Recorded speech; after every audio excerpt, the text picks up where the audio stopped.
Hello, everyone. This is Chris Decker, Department of Economics, University of Nebraska, Omaha, School of Business, and I'm coming to you with this video, giving you a quick update on my employment forecast. If you've been following some of these videos, you know that I've been trying to get a handle on the jobs forecast for the state of Nebraska and for the city of Omaha. And a few weeks ago, I produced a forecast. In that time, the Bureau of Labor Statistics has provided some information on the employment situation for states and metropolitan statistical areas for the month of April. And we knew the month of April would be bad. So about a week ago, about mid-May or so, that data was released. So what I'm doing is I'm going to incorporate that latest data into my forecast and make some adjustments accordingly. Like I said, we knew that the month of April would be pretty bad. I had forecast a pretty significant drop in employment, bottoming out at about 976,000 for the state of Nebraska. That was projected to be in about July or so. And then we'd start seeing some job gains come back around August. Um, well, when you take a look at the actual data that came out, we saw a precipitous drop in actual jobs. Now, this 944,000, which is the number the Bureau of Labor Statistics produced for the month of April, is a preliminary number. That could get revised up or down. My suspicion is, if anything, it might get revised up a little bit, but that's probably not a bad number, sadly. I had projected about a million or so jobs for the month of April, bottoming out again around 976,000 towards the middle of the summer. Right now, we're sitting at about 944,000. If you take a look at the bottom of the Great Recession back in late 2009, we bottomed out at 938,000 jobs. We've effectively lost 12 years or so of job growth within a matter of weeks. That's something we've seen nationally. It certainly showed up at the state level. And a very similar story for Omaha. I had projected a employment level of about 498,000 for the month of April, bottoming out at about 488,000 in midsummer. The data came in at 462,000, again, slightly above the bottom of the 2008-2009 recession of 456,000.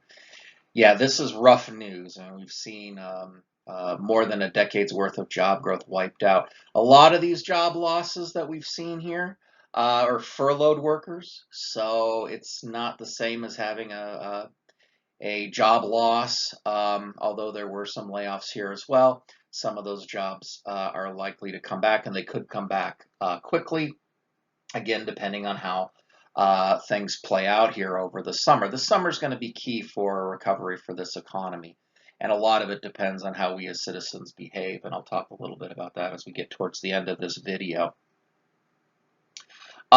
So what are the implications then for the forecast based on this data? So here's the way I see things playing out. Near term, yeah, we're going to have a much deeper drop in jobs. However, there could be some good reason to believe that these job losses that we're seeing are much more front-loaded than my model had originally forecast. My model spread some of these job losses over a couple of months. They seem to all come at once in April. So we could see some net job additions in May or June. I had originally thought we would see some net job additions coming back in April or so. I'm sorry, not April, but August or so. Maybe coming back a little bit sooner. And I'll tell you why here in a little bit. And for that reason, I'm not inclined to change my long-term projection. I still think we could get to pre-COVID levels of employment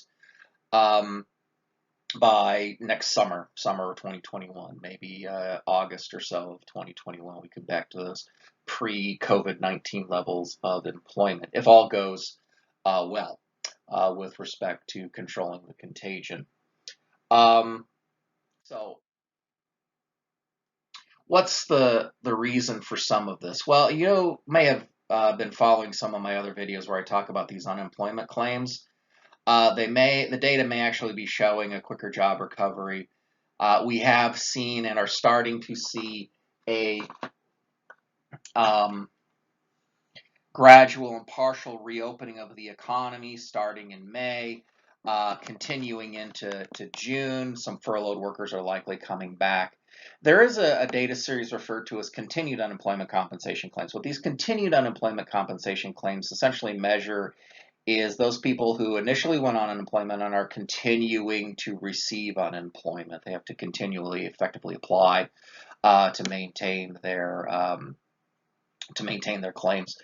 So if you take a look at what the Nebraska Department of Labor was producing for data in terms of continued unemployment claims, between March 21st and April 18th, that's where we saw a surge in initial claims, and that is supporting the continued unemployment claims data of about 59,215. Between April 25th and May 16th, we've seen a drop in continued unemployment claims. That can mean one of two things. People are leaving the labor force, or perhaps in this case, more likely, people are being brought back off from furlough.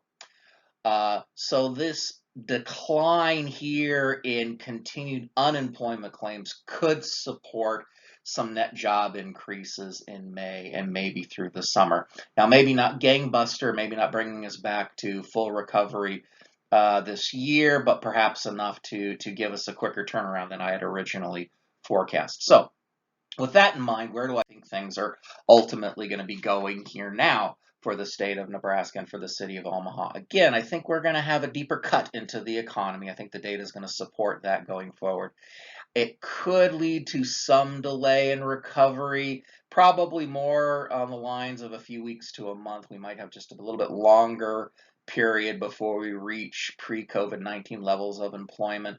But I do think long term we're going to be about the same as I had projected a few weeks ago. Similar with the city of Omaha, we're going to have this deep cut, but I do think there's good reason to believe we could start seeing a turnaround sooner in the summer. We got a lot of ground to cover for sure, but I think long term we're still going to be reaching some of those pre-COVID-19 levels of employment by middle of summer 2021.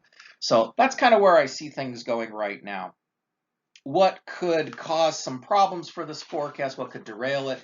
If the May and June data for employment that will come out from Bureau of Labor Statistics shows continued weakness, then the long-term forecast will have to be adjusted. I'll have to bring that down, and I'll probably have to recalibrate my model. We are in uncharted territory. These are dramatic and massive drops that we haven't seen in our lifetime. So calibrating a model with this kind of recession will take a little bit of work and a little bit more data. Right now, I'm not seeing that as a major issue. I think that we've got good reason to believe we could get a bit of a net job increase, maybe not super fantastic for May and June, but I do think it's possible. Time will tell. In about a month's time or so towards the middle or end of June, I'll come back with another update once we get a look at what Bureau of Labor Statistics is saying about the month of May for states and cities. This quick recovery, again, I've said this before, I'm going to say it again. We just need to maintain those good contagion control habits, do the social distancing, maintain small groups, adhere to requests by businesses and other organizations to wear masks. It's not a bad idea at all to continue to do that. It certainly will help our economy if we can control this contagion. And good hand washing and other hygiene, I think, is really where we need as citizens to go forward if we want to maintain a sustained economic recovery as we gradually reopen and try to control the contagion. So we do that, we'll bolster consumer confidence, it'll generate economic certainty, and businesses are going to be a lot more inclined to hire if the economic environment is much more certain. So I'll be back in probably a few weeks to a month to do another update for the employment forecast. And probably in a week or two, I'll come back with an update on weekly unemployment claims. So with that, I hope you're finding this helpful, and don't hesitate to contact me if you have questions. Thank you.